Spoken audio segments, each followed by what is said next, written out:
Fue el engranaje principal del brazo armado del Cartel de Medellín. Bajo su mando, la violencia urbana escaló hasta convertirse en terrorismo de Estado. Coordinó directamente el magnicidio del ministro Rodrigo Lara Bonilla, la destrucción del vuelo 203 de Avianca y el atentado masivo contra el edificio del DAS, que dejó decenas de víctimas civiles. No fue un líder carismático, sino un estratega que utilizó coches bomba y tácticas de guerra para intentar doblegar a un país entero. Hoy conocerás la crónica del hombre que fue la verdadera sombra de Pablo Escobar.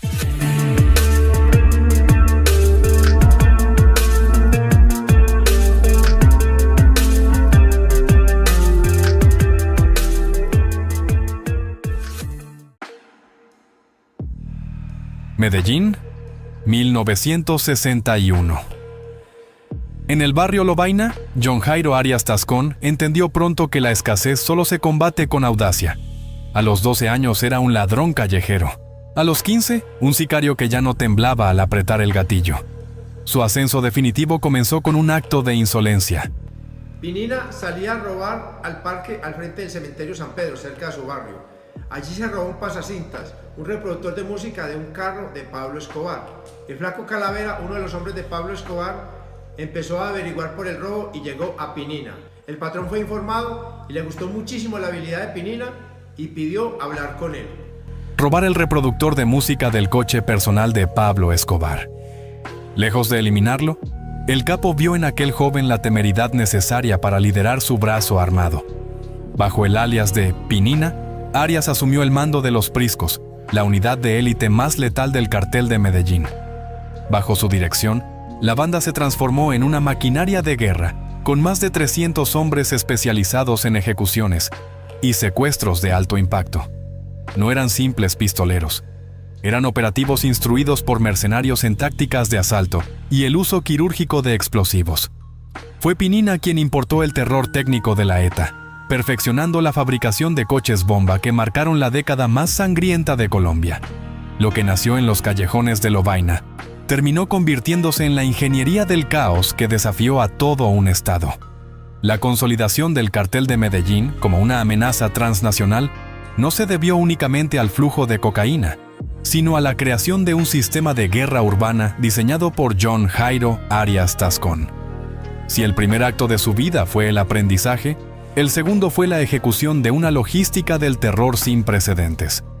Pinina no solo enviaba hombres a matar, él diseñaba operaciones militares en entornos civiles, seleccionaba perfiles específicos para cada golpe y supervisaba que la letalidad fuera absoluta. En 1984, esa maquinaria de precisión se activó contra el corazón mismo del Estado colombiano. Rodrigo Lara Bonilla, el ministro de Justicia que se había atrevido a denunciar la infiltración de los dineros calientes en la política y el deporte, fue el objetivo que marcó el inicio de la guerra total. Pinina no dejó nada al azar. Para esta operación, seleccionó a dos de sus operativos más ágiles y arriesgados, Byron de Jesús Velázquez e Iván Darío Guisado. La logística implicó semanas de seguimiento al esquema de seguridad del ministro y la elección de una ruta que permitiera una huida rápida entre el tráfico de la capital. El 30 de abril de 1984, mientras el vehículo oficial de Lara Bonilla, un Mercedes-Benz blanco, avanzaba por la calle 127 en el norte de Bogotá, fue interceptado. Desde una motocicleta Yamaha DT 175, Guisado abrió fuego utilizando una subametralladora Ingram Mag 10. No fue un ataque de ráfagas largas e imprecisas, sino una descarga controlada sobre la zona trasera del vehículo, donde viajaba el ministro. 7 impactos terminaron con la vida del funcionario. La captura de Velázquez y la muerte de Guisado en la persecución posterior fueron daños colaterales que Pinina ya había contemplado en su cálculo de costo-beneficio. Con este golpe, el cartel de Medellín envió un mensaje claro. Nadie, ni siquiera el encargado de la justicia del país, estaba fuera de su alcance. La logística de Pinina había transformado esta ejecución en un terremoto institucional. 2 años después, el objetivo se desplazó hacia quienes narraban la realidad de la guerra: la prensa. Guillermo Cano Izaza, director del diario El Espectador, se había convertido en la brújula moral de una nación que comenzaba a sucumbir ante el dinero del narcotráfico. Pinina coordinó a la banda de los Priscos para silenciar esa voz de manera definitiva. La inteligencia previa determinó que el momento de mayor vulnerabilidad de Cano era su salida del periódico al final de la jornada laboral. El 17 de diciembre de 1986, cuando Cano abandonaba las instalaciones de El Espectador en su camioneta Subaru roja, dos bandidos bajo las órdenes directas de Pinina lo interceptaron. La ejecución fue rápida y quirúrgica. El impacto social fue devastador, pero para Pinina, la operación no terminó con la muerte del periodista. La logística del terror incluía el seguimiento de los procesos judiciales derivados del crimen. 3 años más tarde, el 29 de marzo de 1989, el brazo armado de Arias Tascón se activó nuevamente. Héctor Giraldo Gálvez, abogado de la familia Cano y pieza clave para que el caso no quedara en la impunidad, fue dado de baja en Bogotá. Esta doble ejecución demostró que la estrategia de Pinina dirigida por Pablo Escobar era de largo aliento. No se limitaba a eliminar al objetivo principal, sino que desmantelaba sistemáticamente cualquier intento de justicia posterior. El mensaje para los tribunales fue demoledor. Investigar al cartel era una sentencia de muerte diferida.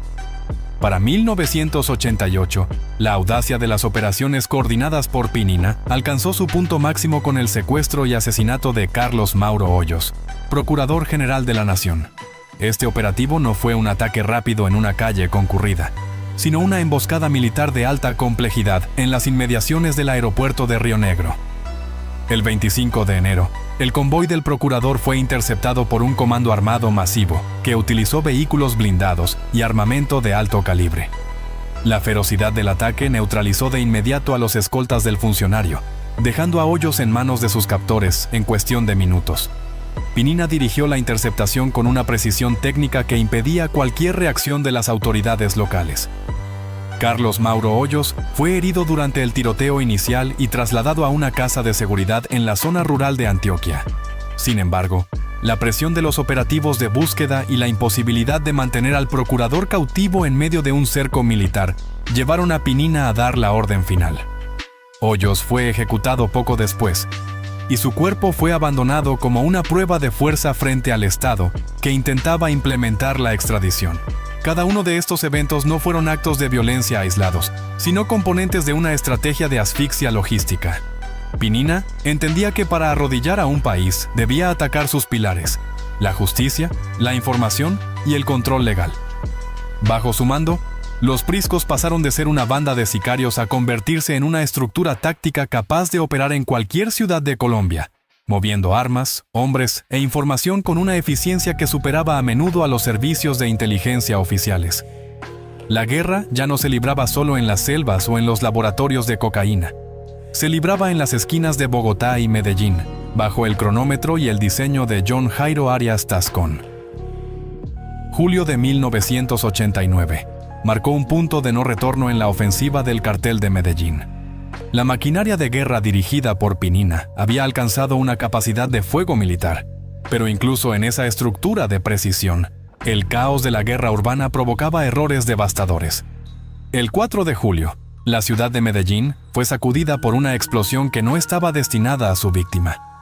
El objetivo real de John Jairo Arias Tascón y John Jairo Velázquez, alias Popeye, era el coronel Valdemar Franklin Quintero, el comandante de la policía de Antioquia que se había convertido en la pesadilla de los laboratorios del cartel. La logística fue brutalmente simple: un coche bomba cargado con 100 kilos de dinamita, ubicado estratégicamente para ser activado al paso del oficial. Sin embargo, la inteligencia falló en el detalle más crítico. Los lugartenientes confundieron el convoy del gobernador de Antioquia, Antonio Roldán Betancur, con el del coronel Quintero. La similitud de los vehículos blindados y la escolta oficial selló la suerte del mandatario regional. La explosión fue tan potente que desintegró el vehículo y acabó con la vida de Roldán Betancur y 5 de sus acompañantes. Para la estructura de Pinina, la muerte de un gobernador no fue una tragedia moral, sino un fallo técnico en el cálculo de objetivos que solo intensificó la cacería contra los verdaderos blancos. Apenas un mes después, la mira se puso sobre el hombre que amenazaba con cambiar el destino político de Colombia: Luis Carlos Galán. El 4 de agosto de 1989, Pinina y Ricardo Prisco decidieron tomar el control directo de la operación en Medellín. No se conformaron con armas cortas. El nivel de sofisticación del cartel permitía ya el uso de armamento antitanque. Intentaron eliminar al candidato presidencial disparando un cohete RPG, mientras Galán se desplazaba hacia un mitin. El proyectil falló por escasa distancia, permitiendo que Galán sobreviviera a este primer embate. Pero el mensaje de Pinina era claro. La protección oficial era insuficiente frente a la artillería pesada del narcotráfico. La persistencia de Arias Tascón se manifestó con toda su crueldad el 18 de agosto de 1989. Tras 45 días de un seguimiento milimétrico y constante, Pinina finalmente cerró el cerco sobre el coronel Valdemar Franklin Quintero. El oficial, que había rechazado usar escoltas adicionales para no poner en riesgo a más hombres, fue interceptado en una calle de Medellín. La orden de Pinina fue ejecutada con una ferocidad inaudita. El vehículo del coronel fue rodeado y acribillado con 38 proyectiles de fusil y subametralladora. Mientras el cuerpo de Quintero yacía en el asfalto de Medellín, a cientos de kilómetros de distancia, en Soacha, otro comando del cartel terminaba el trabajo que Pinina había iniciado semanas antes, asesinando a Luis Carlos Galán en una plaza pública. Ese viernes negro de agosto fue la demostración definitiva del poder operativo de Pinina. En una sola mañana, el brazo armado del cartel había decapitado a la policía regional y al futuro político del país, coordinando ataques simultáneos que dejaron al Estado colombiano en un estado de shock absoluto. La logística de John Jairo Arias Tascón ya no solo buscaba matar, buscaba demostrar que el cartel de Pablo Escobar podía golpear a cualquier persona, en cualquier lugar y de cualquier forma. Noviembre de 1989 marcó el punto de máxima ebullición en la ofensiva de los extraditables. Alias Pinina ya no operaba como un simple jefe de sicarios. Su rol había evolucionado al de un estratega de terrorismo a gran escala. La guerra contra el Estado había pasado de los asesinatos selectivos en las esquinas a la planificación de masacres colectivas destinadas a desmoronar la moral de la nación y forzar la caída de la extradición. Bajo esta premisa de caos absoluto, se gestó una de las operaciones más atroces de la historia criminal: el sabotaje del vuelo 203 de Avianca. Pinina perfeccionó para este ataque una táctica de manipulación psicológica conocida como el gancho ciego. El objetivo no era solo destruir un avión, sino hacerlo sin sacrificar a un operativo valioso del cartel. El elegido fue Alberto Prieto, un joven de extracción humilde a quien apodaban el Suizo. Prieto no era un criminal de carrera, sino un peón desechable que creía estar realizando una tarea menor de espionaje o transporte de dinero. La logística de Pinina fue tan cruel como meticulosa. Le entregaron un maletín de cuero con instrucciones precisas. Prieto debía sentarse en la silla 15F y activar una grabadora para, supuestamente, captar las conversaciones de dos supuestos informantes que viajarían cerca de él. Lo que el joven no sabía es que la grabadora era un detonador y el maletín contenía 1 kilogramo de dinamita de alta potencia. La sofisticación técnica del artefacto revelaba la mano de los mercenarios extranjeros que habían instruido a los priscos. El maletín no dependía de un temporizador manual que pudiera fallar por retrasos en el despegue. Estaba equipado con un altímetro configurado para cerrar el circuito eléctrico al alcanzar los 13.000 pies de altura.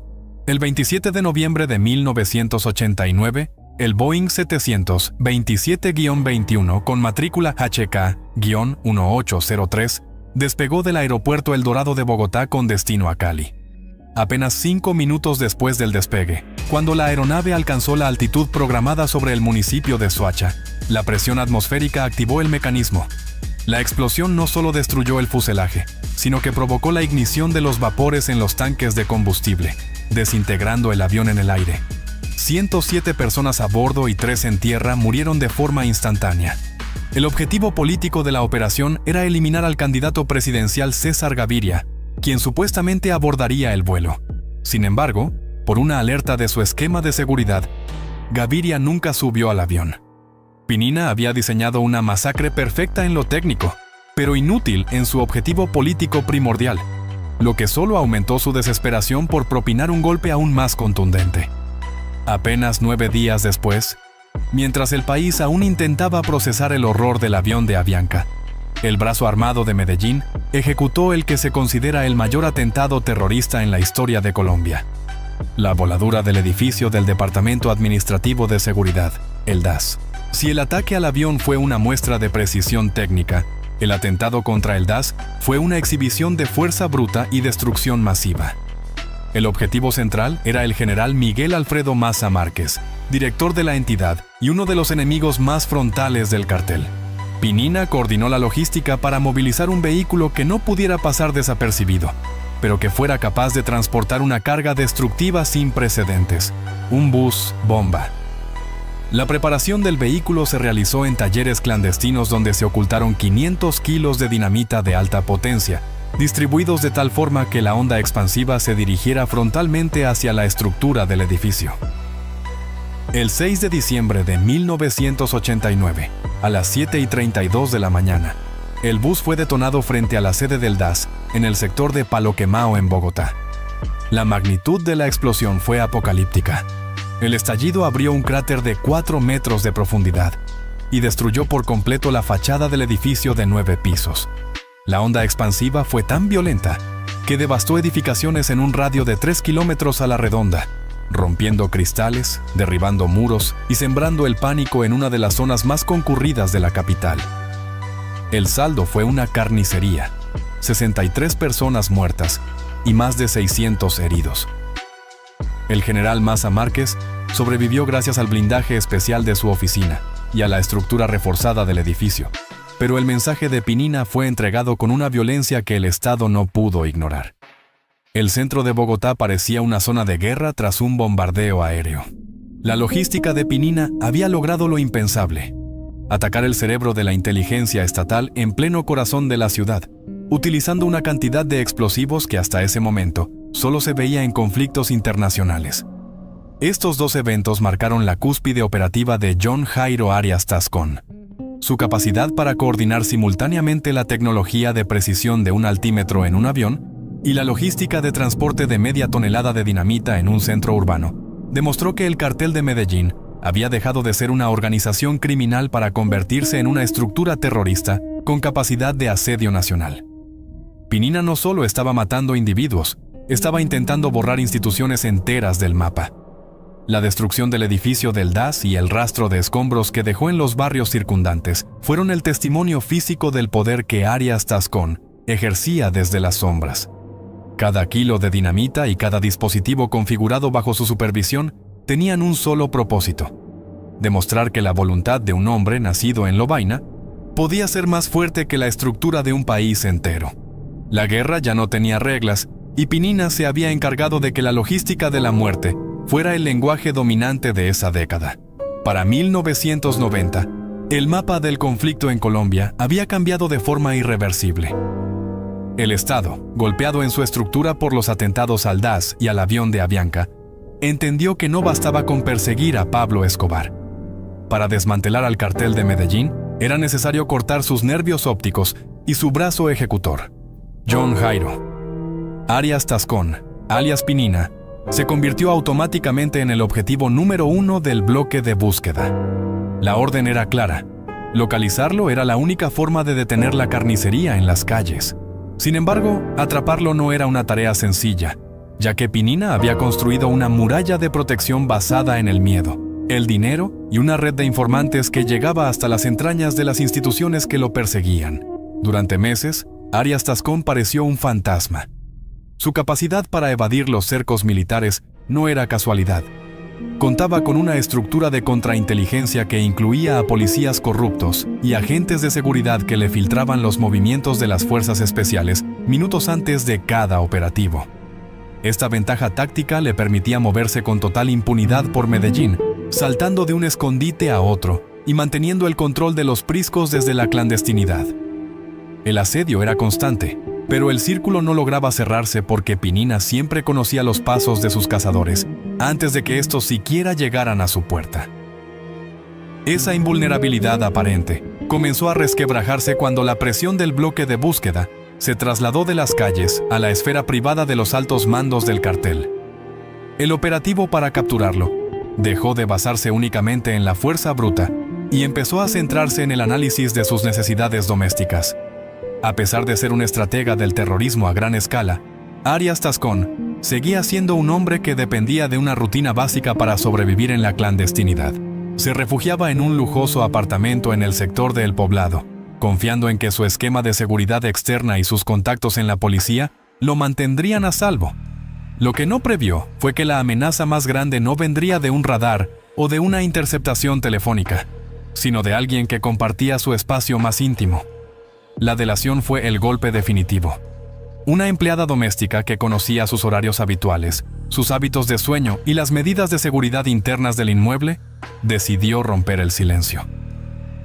No fue una traición motivada por un dilema ético, sino por el peso de una realidad insostenible y la oferta de las autoridades. Ella proporcionó la pieza de información que la inteligencia estatal no había podido conseguir en años. La ubicación exacta y el momento preciso en que Pinina estaría más vulnerable, sin su guardia pretoriana y confiado en la seguridad de su hogar. El 14 de junio de 1990, esa información se transformó en una operación relámpago. La policía ya no avanzaba a ciegas. Sabía exactamente a qué piso dirigirse y cómo neutralizar las vías de escape.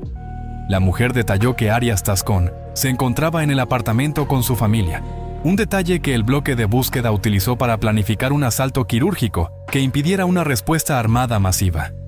El hombre que había coordinado la logística de los atentados más sangrientos del país fue vendido por la persona que le servía el café cada mañana.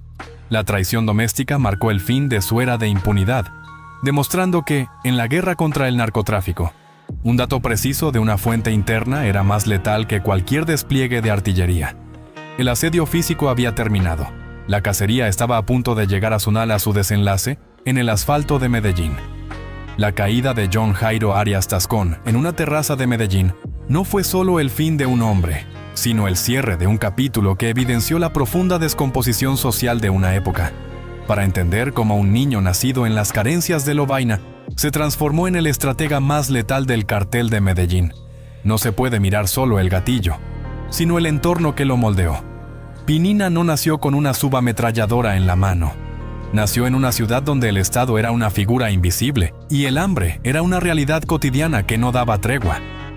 Cuando las instituciones fallan en proporcionar educación, seguridad y un proyecto de vida digno, el crimen organizado se presenta como la única empresa capaz de ofrecer identidad, respeto y progreso económico. En ese vacío de poder, figuras como Pablo Escobar no solo reclutaban soldados, sino que capitalizaban el resentimiento y la falta de oportunidades de una generación entera. Para el joven Arias, robar un reproductor de música no fue solo un acto delictivo juvenil, sino un intento por obtener algo en un mundo que le decía constantemente que no tenía derecho a nada. El cartel simplemente tomó esa audacia, nacida de la marginalidad y la supervivencia, y la profesionalizó mediante el terror técnico. La figura de Pinina es el reflejo de un sistema que permitió que la violencia se convirtiera en el mecanismo más efectivo de ascenso social. El sicariato pasó de ser un crimen a ser una carrera profesional para quienes no tenían lugar en la economía legal. No se trata de justificar sus actos atroces ni de vanagloriar su memoria, sino de reconocer que su transformación fue el síntoma de una enfermedad colectiva. Mientras las calles de Lovaina y otros barrios periféricos sigan siendo fábricas de exclusión, la sociedad seguirá produciendo individuos que ven en la pólvora su única vía de escape. Al final, la trayectoria de John Jairo Arias nos deja una lección incómoda. El sicariato no es solo una elección individual, sino el subproducto de una estructura social que se rompió hace décadas. Su legado de sangre es la cicatriz de una Colombia que aprendió, de la forma más dolorosa, que la indiferencia ante la pobreza extrema termina por incubar una capacidad de destrucción inimaginable. La logística del terror que Pinina diseñó no fue más que la expresión técnica de un resentimiento que no encontró otra salida que la guerra total contra el mismo sistema que lo ignoró. Ya saben, mi gente, siempre lo que se alcanza a ver es que cuando no hay oportunidades, la gente siempre toma ese camino. El tiempo de antes casi no dan oportunidades de salir uno adelante, nada de eso, entonces él recoge camino. Ya saben, no olviden seguirnos, denos like y decirnos qué otro videito quiere que reaccionemos.